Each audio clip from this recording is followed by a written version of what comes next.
My name is Megan Deschaine and I make drinks. Today I'm making you a cocktail featuring the Mountain Valley spring water. This one's going to be the Essences white peach variety. And we're also going to be mixing it with a red bell pepper infused gin made here locally, some raspberry syrup, fresh lemon juice, and then muddled with some heirloom tomatoes and basil. So to make this cocktail, we're going to start by slicing up some of this delicious local heirloom tomato and then muddling it with some basil that I'm lucky enough to grow right in my backyard. This is going to give the cocktail a really delicious vegetal, fresh garden characteristic.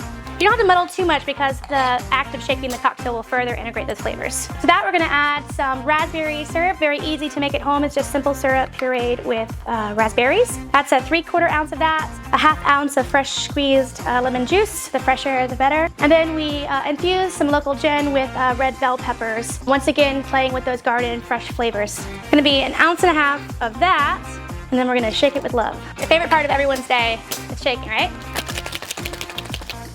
Nice.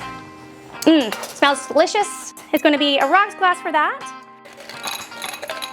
Some fresh ice. And then because we're using muddled ingredients, we're going to double strain this cocktail. But first, I'm going to add a couple ounces of this white peach essences. Really delicious flavor, very natural. Comes in all kinds of sizes. So if I'm making cocktails for 3 or 30 people, I can do this size or the liter size. I'm adding the sparkling water first to the glass, so when I pour the cocktail over, it'll mix as we pour. So now that we have our cocktail in the glass, give it just a gentle stir and finish it with the fresh basil, which not only is it going to be very pretty, but very aromatic. Voila! This is, with love, Linda.